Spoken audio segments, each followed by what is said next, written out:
ಅರ್ಜುನ್, ನೀವು ಇಚ್ಛಾಧಾರಿ ನಾಗಗಳ ಬಗ್ಗೆ ಕೇಳಿದ್ದೀರಾ?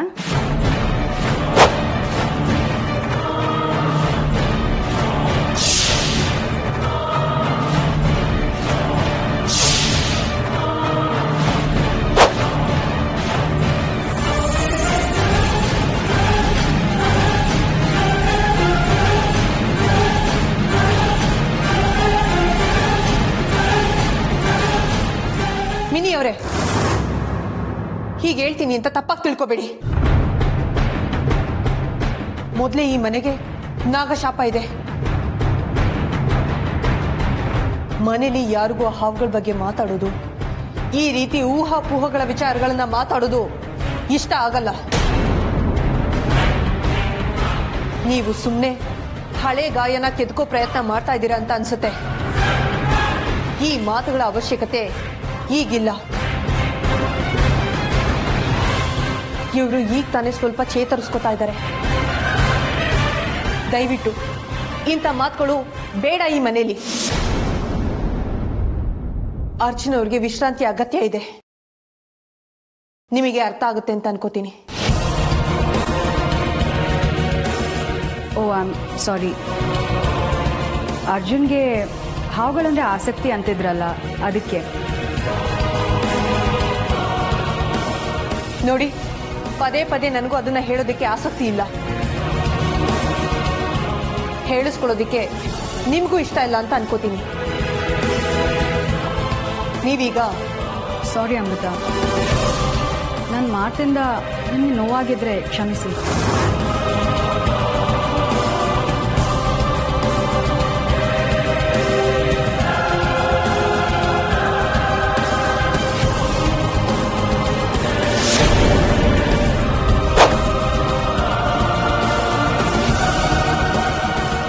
ಏನೋ ಮನ್ಸಲ್ಲಿ ಇಟ್ಕೊಂಡು ಆಟ ಆಡ್ತಾ ಇದ್ದಾಳಲ್ಲ ಇವಳು. ಏನಿರ್ಬೋದು? ಪಾಪ ಕಣ್ರಿ, ಏನೋ ತಮಾಷೆಗೆ ನಮಗೆ ಟೈಮ್ ಪಾಸ್ ಆಗಲಿ ಅಂತ ಮಾತಾಡೋದಕ್ಕೆ ಬಂದರೆ ನೀವು ಸೀರಿಯಸ್ ಆಗಿ ಬೈದು ಕಳಿಸ್ಬಿಟ್ರಲ್ಲ. ಅಲ್ಲ, ಕೋಪದಲ್ಲಿ ನೀವು ಯಾವ ನಾಗಿಣಿಗೂ ಏನು ಕಮ್ಮಿ ಇಲ್ಲ ಬಿಡಿ. ರೀ, ತಮಾಷೆಗೆ ಹೇಳ್ದೆ ಕಣ್ರಿ, ಸೀರಿಯಸ್ ಆಗಿ ತಮಾಷೆ. ಸ್ವಲ್ಪ ನೀರು ಕೊಡ್ತೀರಾ? ಬಾಯಕ್ಕೆ ಆಗ್ತದೆ.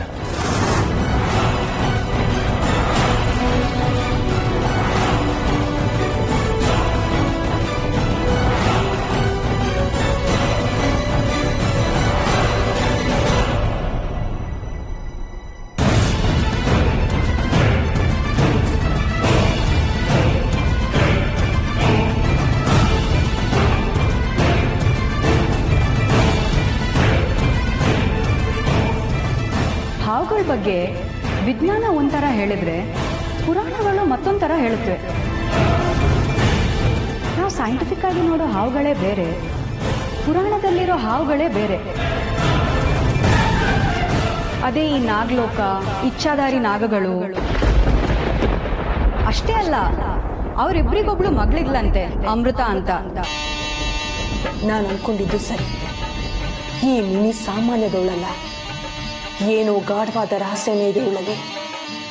ಅರ್ಜುನ್ ಅವರ ಹತ್ರ ಸುಮ್ಮನೆ ಬಂದು ಇಚ್ಛಾಧಾರಿ ನಾಗಗಳ ಬಗ್ಗೆ ಯಾಕೆ ಪ್ರಶ್ನೆ ಮಾಡಿದ್ಲು? ನಾಗಲೋಕದ ಬಗ್ಗೆ ಪ್ರಸ್ತಾಪ ಯಾಕೆ ಮಾಡಿದ್ಲು? ಏನಿರ್ಬೋದು ಇವಳ ಉದ್ದೇಶ? ಇನ್ನು ತಡ ಮಾಡೋದ್ರಲ್ಲಿ ಅರ್ಥ ಇಲ್ಲ. ಇವಳ ಹಿನ್ನೆಲೆಯನ್ನ ಆದಷ್ಟು ಬೇಗ ಪತ್ತೆ ಮಾಡಲೇಬೇಕು. ಇಲ್ಲ ಅಂದ್ರೆ ತೊಂದರೆ ತಪ್ಪಿದ್ದಲ್ಲ. ಈಗ ಸಂದರ್ಭ ಸರಿಯಾಗೇ ಇದೆ. ಈಗಲೇ ನನ್ನ ಶಕ್ತಿನ ಪ್ರಯೋಗ ಮಾಡಿ ನೋಡ್ತೀನಿ.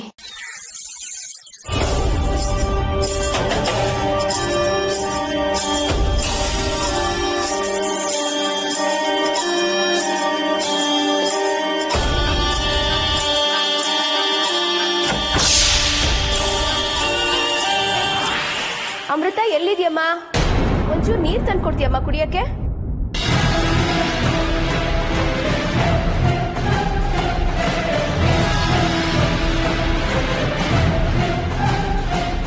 ನನ್ನ ಮೇಲೇನೆ ಶಕ್ತಿ ಪ್ರಯೋಗ ಮಾಡಿ ನೋಡ್ತೀಯಲ್ವಾ?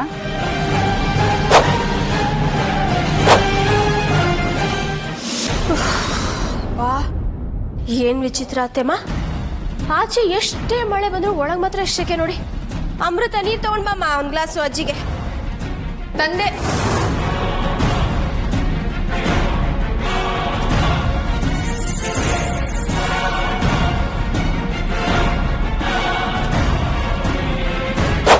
ದೇವ್ರು ನಿನ್ನ ಚೆನ್ನಾಗಿಟ್ಟಿಲ್ಲಮ್ಮ ಅಮೃತ. ಇವತ್ತು ದರ್ಶನ ಎಷ್ಟು ಚೆನ್ನಾಗಾಯ್ತು ಗೊತ್ತೇನೆ. ಹೇಳ್ತೀನಿ ಬಾ, ಅಜ್ಜಿಗೆ ಮೊದಲು ನೀರು ಕೊಡು. ತಗೊಳ್ಳಿ ಅಜ್ಜಿ.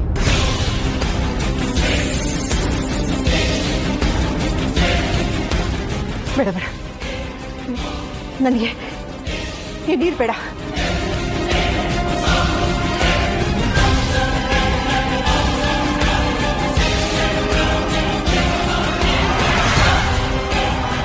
ಯಾಕತ್ತೆಮ್ಮ, ಆಚೆ ನೋಡಿದ್ರೆ ಅಷ್ಟೊಂದು ಬಾಯಾರಿಕೆ ಆಗ್ತಾ ಇದೆ ಅಂತ ಹೇಳಿದ್ರಿ. ಆಗ್ಲೇಬೇಕು ಅನ್ಸ್ತು, ಈಗ ಬೇಡ. ಸರಿ, ನಂಗೆ ಕೊಡಮ್ಮ, ಕೊಡು.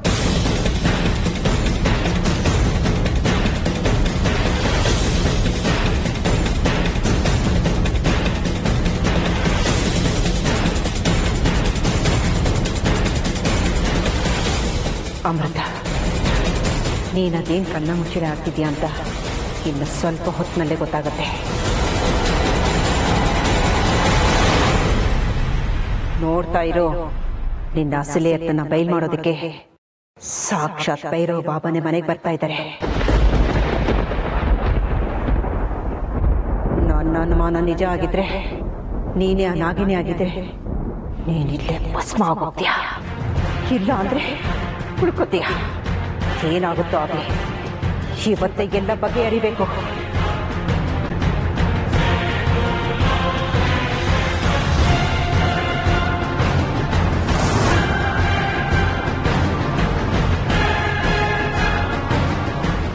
ಪರವಾಗಿಲ್ವೇ, ನಾನು ಹಚ್ಚಿರೋ ಕಿಚ್ಚು ಜೋರಾಗೆ ಕೆಲಸ ಮಾಡ್ತಿದೆ.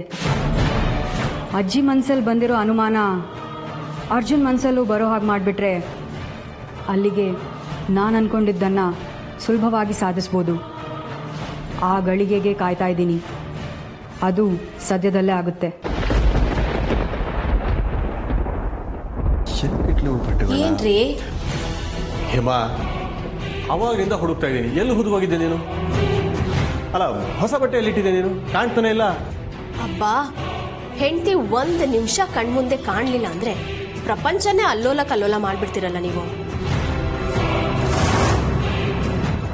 ಸರಿಯಾಗಿ ನೋಡಿ, ಅಲ್ಲೇ ಮಡ್ಚಿಟ್ಟಿದ್ದೀನಿ ನಾನು. ಎಲ್ಲಿ? ನಾನು ಹುಡುಕ್ತಾ ಇದ್ದೀನಲ್ಲ. ಅಲ್ಲೇ ಇದೆ ನೋಡಿ. ಇಲ್ಲಿ ಕೆಳಗಿಟ್ರೆ ಯಾರಿಗೆ ಕಾಣ್ಬೇಕು ಹೇಳು? ಸರಿ, ನಾನು ಅತ್ತೆಮ್ಮ ದೇವಸ್ಥಾನಕ್ಕೆ ಹೋಗಿ ಬಂದೆ. ತಗೊಳ್ಳಿ ಕುಂಕುಮ ಇಟ್ಕೊಂಡು. ನಾನು ಸ್ನಾನ ಮುಗಿಸ್ಕೊಂಡು ಆಮೇಲೆ ತೊಗೊಳ್ತೀನಿ. ದೇವ್ರ ಮನೇಲಿ ಇಟ್ಟು. ಸರಿ, ಬೇಗ ಬನ್ನಿ, ತಿಂಡಿ ರೆಡಿ ಮಾಡಿರ್ತೀನಿ. ಹಾಂ, ಸರಿ ಸರಿ.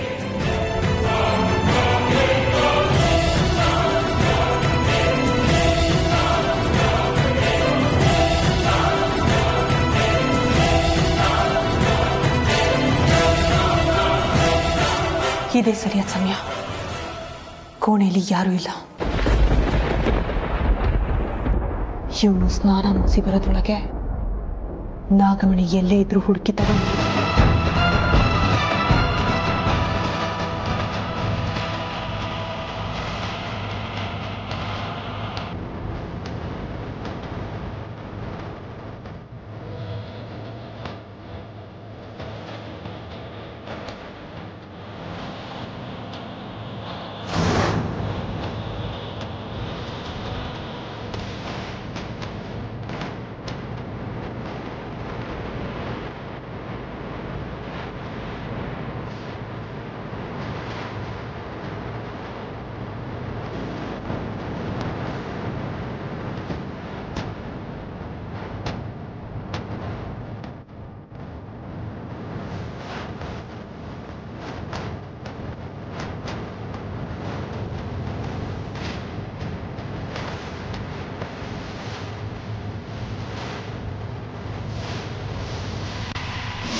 ನಾಗಮ್ಮನಿ ಎಲ್ಲಿಟ್ಟಿರ್ಬೋದು? ಎಲ್ಲಿ ಹುಡುಕಿದ್ರೆ ಸಿಗ್ತಾ ಇಲ್ವಲ್ಲ. ಏನ್ ಮಾಡ್ಲಿ ಈಗ?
ಇದೇನಿದು ಬೀಗ ಹಾಕಿ ಭದ್ರ ಮಾಡಿರೋ ಹಾಗಿದೆ. ಮೊದಲು ಬೀಗ ಎಲ್ಲಿದೆ ಅಂತ ಹುಡುಕ್ಬೇಕು.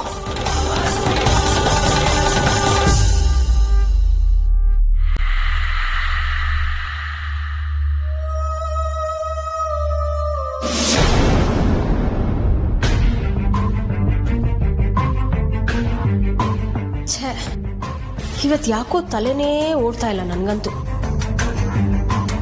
ಅನ್ನ ಮಿಕ್ಕಿತ್ತು ಅಂತ ಚಿತ್ರಾನ್ನ ಮಾಡಿಬಿಟ್ಟಿದ್ದೀನಿ. ಇವ್ರಿಗೋ ಚಿತ್ರಾನ್ನ ಅಂದರೆ ಅಲರ್ಜಿ. ಬೆಳಗ್ಗೆನೆ ಅನ್ನನ ಅಂತ ಮುಖ ಒಂಥರ ಮಾಡ್ಕೋತಾರೆ. ಜೊತೆಗೆ ಏನಾದರೂ ನೆಂಚ್ಕೊಳಕ್ ಮಾಡಿಬಿಟ್ರೆ ಬೋಂಡಾನೋ ಮೊಸರು ಬಜ್ಜಿನೋ ಆ ಥರ ತಿನ್ಬೋದಾ? ಮಿಡಿ ಉಪ್ಪಿನಕಾಯಿ ಇದೆ, ಅಷ್ಟೇ ಸಾಕೇನೋ.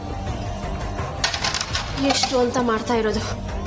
ಬೇಡಪ್ಪ, ಇವ್ರನ್ನೂ ಒಂದು ಮಾತು ಕೇಳ್ಬಿಡೋಣ, ಇಲ್ಲಾಂದ್ರೆ ಸುಮ್ಮನೆ ಕಿಟ್ಪಿಟಿ ಮಾಡ್ತಾರೆ.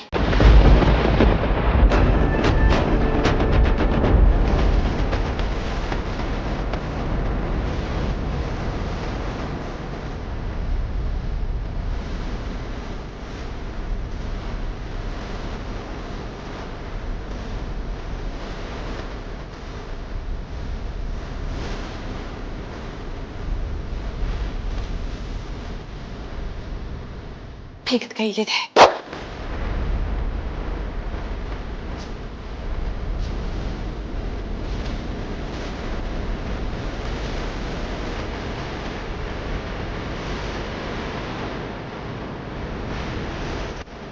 ನಾಗಮಣಿ, ನನ್ನ ವಶಕ್ಕೆ ಬರೋ ಹೊತ್ತು, ನನ್ನ ವಶಕ್ಕೆ ಬರೋ ಹೊತ್ತು.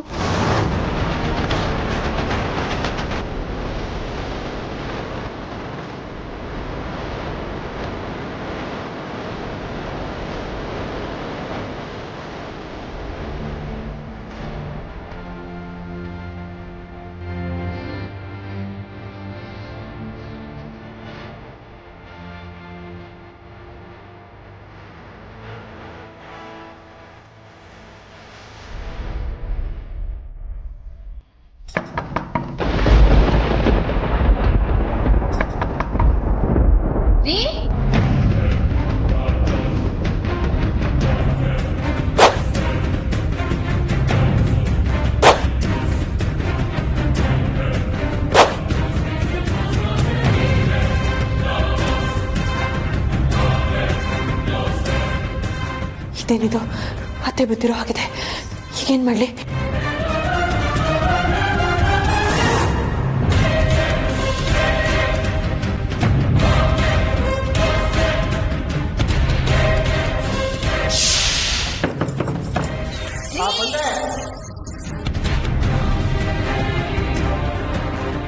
ಬಂದೆ.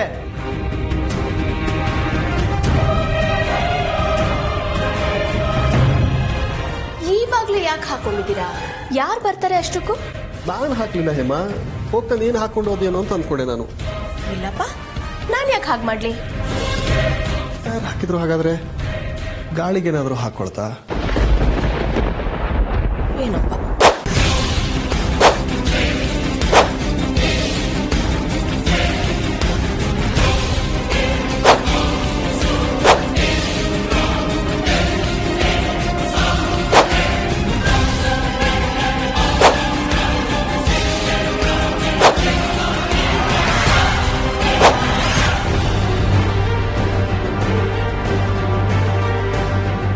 ಈ ಅಮೃತವ್ರು ಯಾಕೆ ಹೀಗೆ ಅಂತ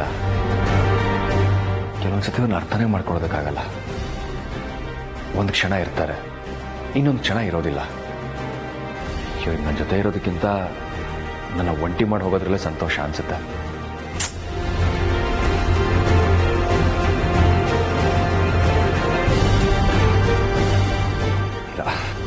ಹೀಗೆಲ್ಲ ಯೋಚನೆ ಮಾಡಬಾರ್ದು.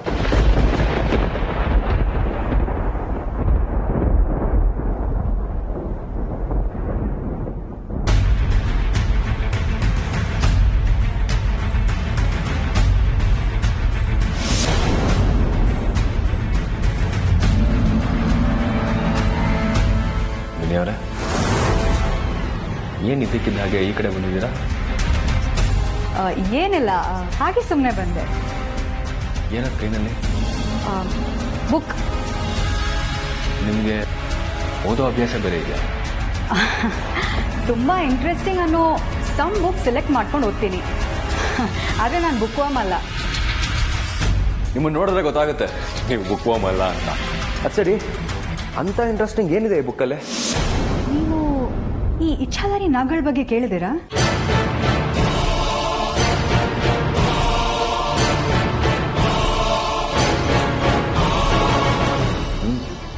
ಕೇಳಿದ್ದೀನಿ, ಆದರೆ ಯಾವತ್ತೂ ಓದಿಲ್ಲ. ಮೊನ್ನೆ ನೀವು ಆ ನಾಗಗಳ ಬಗ್ಗೆ ಹೇಳ್ತಾ ಇದ್ರಲ್ಲ, ತುಂಬ ಇಂಟ್ರೆಸ್ಟಿಂಗ್ ಆಗಿತ್ತು. ಅಮೃತ ಅವ್ರ ಎದುರುಗಡೆ ನಾಗಗಳ ವಿಚಾರ ಮಾತಾಡಿದ್ರೆ ಅವ್ರಿಗೆ ಸ್ವಲ್ಪ ಇರಿಟೇಟ್ ಆಗುತ್ತೆ. ಅದಕ್ಕೆ ಕೆಲವು ಕಾರಣಗಳಿದೆ. ಅದಕ್ಕೆ ನಾನು ಅಮೃತ ಎಲ್ಲಿರೋ ಟೈಮ್ ನೋಡ್ಕೊಂಡೆ ಇಲ್ಲಿಗೆ ಬಂದಿದ್ದು. ಅಂದರೆ ನಿಮಗೆ ನಾಗಗಳ ಬಗ್ಗೆ ತುಂಬ ಇಂಟ್ರೆಸ್ಟ್ ಇದೆ ಅನ್ನೋದು ನನಗೆ ಗೊತ್ತು. ಅದಕ್ಕೆ ಈ ಬುಕ್ ನಿಮಗೆ ಕೊಡೋದಕ್ಕೆ ಬಂದಿದ್ದೀನಿ. ಇದು ಸುಮಾರು 100 ವರ್ಷದ ಹಳೆದ ಪುಸ್ತಕ. ಇಚ್ಛಾಧಾರಿ ನಾಗಗಳು ಹೇಗಿರುತ್ತೆ, ಅವುಗಳ ಬಿಹೇವಿಯರ್ ಹೇಗಿರುತ್ತೆ, ಅವುಗಳ ವೀಕ್ನೆಸ್ ಏನು, ಅವುಗಳ ಸ್ಟ್ರೆಂತ್ ಏನು, ಅವುಗಳು ಯಾವುದಕ್ಕೆ ಸೋಲುತ್ತೆ, ಯಾವುದಕ್ಕೆ ಕೆರಳುತ್ತೆ, ಅವುಗಳನ್ನ ಹೇಗೆ ಟ್ಯಾಕಲ್ ಮಾಡ್ಬೋದು, ಎಲ್ಲವೂ ಇದರಲ್ಲಿ ಡೀಟೇಲ್ ಆಗಿದೆ.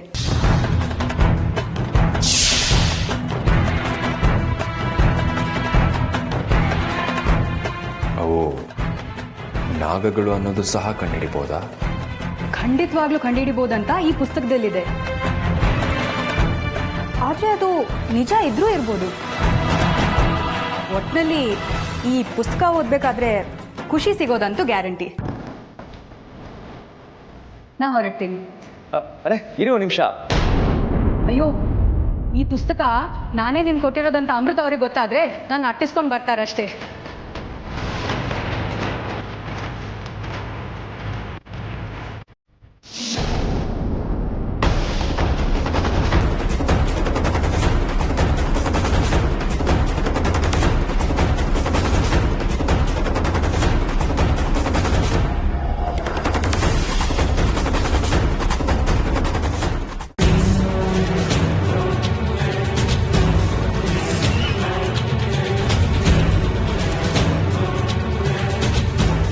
ರೀ, ಏನಾಯ್ತು ನಿಮ್ಗೆ? ಯಾಕೆ ಹಾಗೆ ವಾರ್ಡ್ರೋಬ್ ಕಡೆ ನೋಡ್ತಾ ಇದ್ದೀರಾ? ಯಾಕೆ ಇಷ್ಟೊಂದು ಗಾಬರಿ ಆಗಿದ್ದೀರಾ ನೀವು? ಅದು ಅದು ಏನಿಲ್ಲ ಹೇಮ, ಒಂದು ಇಂಪಾರ್ಟೆಂಟ್ ಕೆಲಸ, ಒಂದು ಫೋನ್ ಮಾಡೋದಿದೆ. 2 ನಿಮಿಷ ಮಾಡಿಬಿಡ್ತೀನಿ. ಹಾಂ ಸರಿ. ಆಮೇಲೆ ನಾನು ಬಂದ ವಿಚಾರನೇ ಮರ್ತೆ ನೋಡಿ. ಬೇಜಾರು ಮಾಡ್ಕೋಬೇಡಿ. ನಿಮಗೆ ಇಷ್ಟ ಇಲ್ಲದೆ ಇರೋ ಚಿತ್ರಾನ್ನ ಮಾಡಿಬಿಟ್ಟಿದ್ದೀನಿ ಇವತ್ತು. ಬೇಕಾದರೆ ಅದ್ರ ಜೊತೆಗೆ ಆಲೂಗಡ್ಡೆ ಬೋಂಡ ಏನಾದರೂ ಕರೆದ್ಬಿಡ್ಲಾ? ಬೇಡ ಹೇಮ, ಎಣ್ಣೆ ಪದಾರ್ಥ ಎಲ್ಲ ಬೇಡ. ಯಾಕೋ ಹೊಟ್ಟೆ ಬೇರೆ ಸರಿ ಇಲ್ಲ. ಮೊಸರು ಇದೆಯಲ್ಲ, ಸಾಕು, ಅಡ್ಜಸ್ಟ್ ಮಾಡ್ಕೊಳ್ತೀನಿ. ಸರಿ, ಮೊಸರಿಗೆ ಬೆಟ್ಟದ ನಲ್ಲಿಕಾಯಿ ತುರಿದು ಹಾಕ್ಬಿಡ್ತೀನಿ. ಹೊಟ್ಟೆಗೂ ಒಳ್ಳೆಯದು. ಬೇಗ ರೆಡಿಯಾಗಿ ಬನ್ನಿ. ಹಾಂ, ಹಾಗೆ ಮಾಡು.